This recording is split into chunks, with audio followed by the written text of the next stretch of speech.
Les éditions du chemin de fer, petit clin d'œil particulier, c'est une maison d'édition qui est une maison d'édition associative qui a été fondée il y a une vingtaine d'années par deux messieurs, un qui était très tourné sur le dessin contemporain et la création graphique. C'est lui qui généralement est en charge justement de faire ces beaux objets.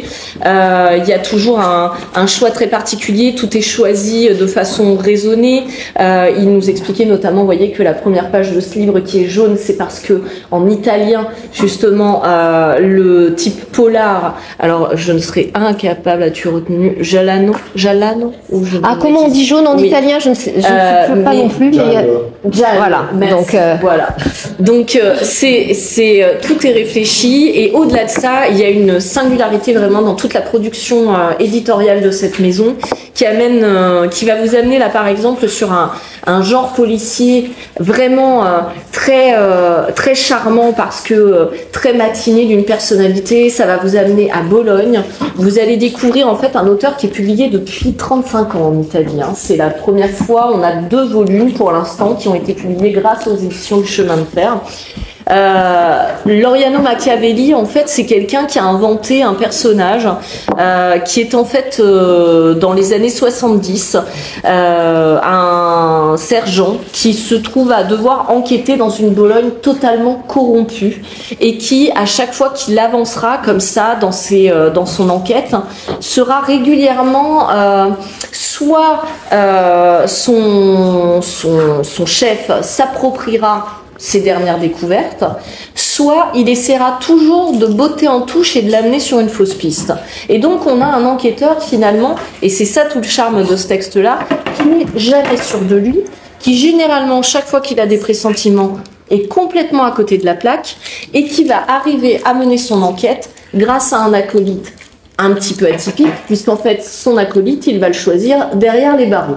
Et c'est lui qui, à chaque fois, qui a un petit côté un peu philosophe en plus, qui sait l'amener sans lui dire il faut faire ça ou il faut aller voir de ce côté-ci, mais à chaque fois, il l'amène dans un raisonnement qui l'amène à comprendre vers quoi ou vers qui il doit aller. Il y a aussi tout le petit quotidien et ce qui fait la personnalité de notre sergent qui a une petite maladie chronique, donc qui est régulièrement gêné, son binôme pareil, a des petits soucis intestinaux réguliers, ça vient comme ça humaniser en fait ces 2 bougres. Et surtout, vous découvrez vraiment un paysage qui est celui de Bologne en fait, et qui est très vivant, qu'il arrive à nous rendre très vivant. Donc ça, si vous cherchez un petit polar avec une vraie personnalité, un peu matiné, un petit peu désuet, parce qu'on va quand même sur un code des années 70, mais qui pour autant fonctionne extrêmement bien, mais à la façon d'un Simenon ou des polars, et je ne pense pas au San Antonio, mais je pense vraiment à Frédéric Dard. Vous pourrez aussi vous trouver plaisir vraiment dans ce petit policier-là qui est une vraie petite perle. Et donc aujourd'hui, il y a 2 enquêtes. Bien sûr, alors le nom de l'auteur c'est Loriano Machiavelli. Et le premier tome, pour découvrir les enquêtes, c'est Les Jours de la peur, les enquêtes du sergent Sarti Antonio. Mais on peut peut-être rester en Italie, puisqu'on est parti sur la thématique italienne. Je vais continuer avec... Alors, on continue en Italie. On va se retrouver cette fois-ci effectivement dans un petit village de montagne. C'est pareil en fait. En plus, c'est drôle, il y a un lien parce que Silvia d'Avallone aujourd'hui, elle est prof de philo à Bologne où elle vit. Mais le petit village en question, on est dans le village de Sassaia. Le village de Sassaia, c'est un petit village perdu au cœur des montagnes et très isolé. Qui compte quelques petites maisons, et on va voir arriver au cœur de cette montagne une jeune fille qui, dans sa description, et les descriptions de Silvia d'Avallone sont extraordinaires parce que tout vous apparaît, il y a quelque chose de très très visuel. Elle va vous parler de cette jeune femme. Elle vous la décrit, vous avez l'impression, vous imaginez les anoraks, un peu de veste de jogging des années 80, vous imaginez une jeune fille, cheveux longs, attachée avec quelques mèches, qui mâche un chewing-gum. Donc, vous êtes gêné parce qu'en fait, vous lui donneriez un âge plutôt adolescent, mais vous comprenez bien dans ce qui commence déjà à vous être amené qu'on est vraiment sur le profil d'une jeune adulte. Cette jeune femme, qui plus est accompagnée de son père. On comprend qu'elle est en train de s'installer dans la maison qui fut celle de sa grand-mère, qu'elle aimait énormément, bien sûr. On comprend aussi qu'en fait, cette jeune femme, elle vient là pour, en quelque sorte, s'isoler, se soigner, reprendre pied dans sa vie. On va très rapidement avancer, découvrir qu'elle a passé quelque temps dans un centre après avoir eu un geste malencontreux, une sorte de le surgissement peut-être d'une colère, quelque chose qu'il a fallu qu'elle exprime, qui a été assez violent et qui suit en fait un deuil qu'elle n'arrive pas à faire, qui est celui de sa mère. Son père est un être extraordinaire. C'est quelqu'un qui a toujours été là pour la soutenir, qui a toujours fait preuve de compréhension et qui encore, à ce moment-là, vient, l'accompagne et saura tout au long du livre être présent par petites touches, même à plusieurs centaines de kilomètres au téléphone. Il y a toujours cette bienveillance et c'est un homme qui a été aussi heurté par la vie puisqu'ils ont perdu, lui, sa femme et elle, sa mère, mais qui a toujours réussi à lui amener comme ça l'énergie de vivre en fait. Et on va avancer avec cette jeune femme, on va apprendre à la connaître, on va découvrir ses stigmates, on va découvrir aussi un autre individu qui est un homme qui vit également dans la maison juste en face de la sienne. En fait, il y a 3 maisons exactement là où elle se trouve. Après, il faut avancer un peu plus dans le village pour découvrir le reste de la petite vie locale. Et cet homme, c'est pareil. Il porte quelque chose. Il y a une faille chez cet homme. Donc en fait, c'est un roman qui va vous amener à découvrir les fragilités d'une jeune femme, d'un homme qui, l'un et l'autre, vont se rencontrer un peu 2 albatros en fait. Et puis finalement, chacun avec leurs blessures vont s'épauler, vont s'aimer. C'est une très très belle histoire d'amour, pas du tout une bleuette, quelque chose de très humain, tout simplement. Et c'est puissant. J'en dirai pas beaucoup plus parce qu'après je risquerais de dévoiler les choses, mais simplement vous dire voilà, la puissance de Silvia d'Avallone est dans son écriture et tout ça en plus matiné d'une sensibilité qui ne va pas dans la sensiblerie. Voilà. Et on va faire le lien avec un roman tout récent de Donatella Di Pietrantonio. Alors, Cœur noir de Silvia Avallone. Donc on fait le lien avec ce roman qui vient de sortir en fait en France de Donatella Di Pietrantonio, L'âge fragile, qui a obtenu le prix Strega et le prix Strega Giovanni. Donc c'est l'équivalent du Goncourt et du Goncourt des lycéens en fait. Voilà. Donc prix très important, équivalent j'allais dire en termes de qualité en France. Donc ça change d'une année sur l'autre. En France c'est pareil, on a des Goncours plus ou moins exigeants.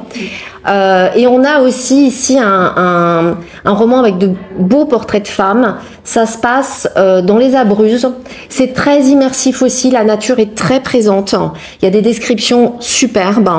Et c'est l'histoire d'une femme qui doit avoir une petite 50aine d'années à peu près. Elle n'a jamais quitté son village. Elle est séparée de son époux. Elle a une fille qui est étudiante. On est juste avant le confinement en Italie. Et sa fille va devoir revenir chez sa mère puisque les universités en l'occurrence vont être fermées. Elle ne prend même pas ses livres, elle rentre directement. On comprend que la relation mère-fille est compliquée et que ça ne date pas d'aujourd'hui en fait, parce que depuis l'enfance, la mère a toujours eu du mal à comprendre sa fille. Même quand elle allait chez la pédiatre parce que sa fille pleurait beaucoup, pour les autres enfants, il y avait toujours une raison. Pour sa fille, on trouvait jamais pourquoi la fille pleurait. On va découvrir bien évidemment que l'histoire de la mère a été compliquée aussi dans son enfance et dans son adolescence. Pendant ce confinement, en fait, la mère se rend compte que sa fille a effectivement vraiment des problèmes. Elle est un peu anorexique, elle a un problème avec la nourriture, elle communique peu avec sa mère. Et puis un jour, le grand-père qui vit aussi dans le village et qui a des terres et un domaine forestier notamment, alors on est en période de confinement, on ne peut pas sortir ou pas trop, mais là c'est sur le domaine familial, propose de faire une sortie, d'aller faire une randonnée à la mère et à la fille. Et l'étudiante qui ne sort pas de sa chambre depuis qu'elle est rentrée accepte très volontiers d'y aller. Et on sent la mère beaucoup plus réticente. Ils vont faire une promenade sur ce secteur qui s'appelle la Dent du Loup. Et l'histoire Donc il y a un secret de famille derrière, bien sûr, mais l'histoire familiale et l'histoire de l'enfance de la mère va ressurgir au fur et à mesure de cette promenade.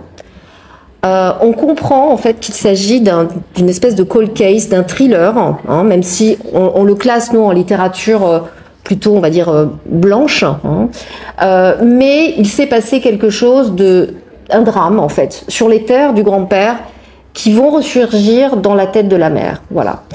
Il y a quelque chose de très tendu, il y a une tension en fait qui naît petit à petit et qui fait que ce roman au départ qui se présente comme un roman familial va basculer dans une espèce je vous disais, de polar en quelque sorte. Voilà. C'est très joliment écrit, ça se lit très bien.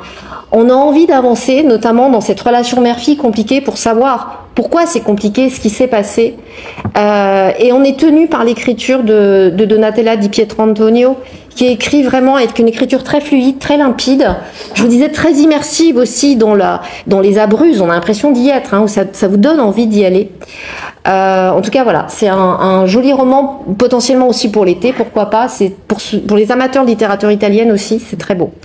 Et puis on peut juste rappeler, c'est L'âge fragile, et c'est Donatella Di Pietrantonio. Anneli vous fera un petit compte rendu avec les références. Pour les nouvelles, à la fin de la séance, vous pouvez me donner votre adresse mail, comme ça je note et je vous envoie les informations. Et pour ceux qui seraient passés à côté, vient de paraître en poche ces dernières semaines le Goncourt 2024 de Jean-Baptiste Andrea, qui lui n'est pas italien mais qui a des origines italiennes et dont son roman Veiller sur elle est un très joli roman qui touche aussi, alors qui touche à l'art, mais c'est une belle histoire aussi c'est un roman initiatique en fait. Concours 2023 et non pas 2024. Oui, effectivement. Voilà, puisque le 2024 c'était Kamel Daoud. C'est une grande fresque en fait qui a trait au monde de l'art à travers le portrait d'un jeune garçon qui au départ est élevé par sa mère et puis qui va être confié à un oncle à la naissance de son petit frère. Cet enfant s'appelle Michelangelo, on va l'appeler Mimo, mais s'il s'appelle Michelangelo, c'est pas un hasard parce qu'il va être donc élevé par un oncle qui est sculpteur sur pierre, qui va dès l'enfance lui transmettre en fait son savoir-faire. À un moment, l'élève va dépasser le maître et bien évidemment le parallèle avec Michel-Ange va se faire. Se greffe là-dessus une très belle histoire d'amour, une histoire d'amour flamboyante, puisqu'en étant adulte, il est devenu sculpteur. Il va être amené à intervenir dans un palais, rencontrer une jeune fille de l'aristocratie italienne qui ne supporte pas cette vie corsetée qu'on lui impose, qui est totalement fantasque.